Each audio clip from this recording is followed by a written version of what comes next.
2026 bus metai, kai svarbiausia taps ne kontrolė, o vidinis balansas. Tai laikotarpis, kviečiantis sumažinti spaudimą savo, įsiklausyti į savo ribas ir leisti savo judėti lėčiau, bet tvirčiau. Sausis. Metų pradžioje verta sumažinti reikalavimus savo ir neskubėti imtis naujų darbų ar atsakomybių. Per didelis krūvis gali išsekinti ir sukelti nereikalingą įtampą santykiuose. Vasaris. Finansiniai klausimai pareikalaus daugiau aiškumo. Tai tinkamas metas peržiūrėti biudžetą, vengti skolų ir nepriimti sprendimų vien iš pareigos jausmo. Kovas. Darbe gali tekti grįžti prie senų atidėtų užduočių. Svarbu veikti nuosekliai ir nepervertinti savo jėgų, ypač jei jaučiate nuovargį. Balandis.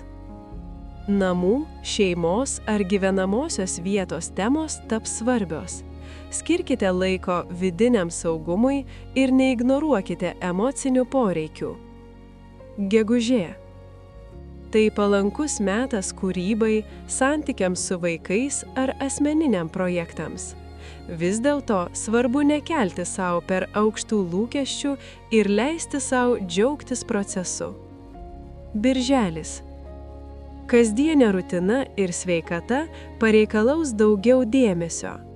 Aiškus režimas ir saikingas tempas padės išvengti pervargimo. Liepa. Santykiai ir partnerystės taps pagrindinė tema. Ieškokite pusiausvyros tarp darbo ir asmeninio gyvenimo, neatsisakydami savęs. Rugpjūtis. Finansai ir bendri įsipareigojimai gali kelti įtampą. Svarbu veikti atsargiai ir nepasitikėti vien pažadais. Rugsėjis. Tai palankus metas kelionėms, mokymuisi ar profesiniam tobulėjimui. Geriausi rezultatai ateis tuomet, jei viską planuosite iš anksto ir be skubos. Spalis. Karjera gali padaugėti atsakomybės ar matomumo. Verta saugoti reputaciją ir vengti konfliktų su autoritetais. Lapkritis. Draugystės ir bendri tikslai padės jaustis palaikytų, tačiau naudinga atsirinkti, su kuo iš tiesų norite eiti toliau. Gruodis. Metų pabaiga palanki ramiam apibendrinimui ir poilsiui. Tai laikas pasiruošti naujam etapui, leidžiant sau šiek tiek atsipalaiduoti.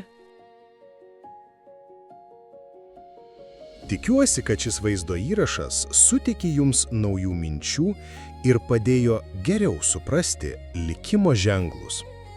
Jei jums patiko, prenumeruokite mūsų kanalą, kad nepraleistumėte būsimų vaizdo įrašų. Ir spustelkite mygtuką patinka, jei norite mus palaikyti. Iki pasimatymo.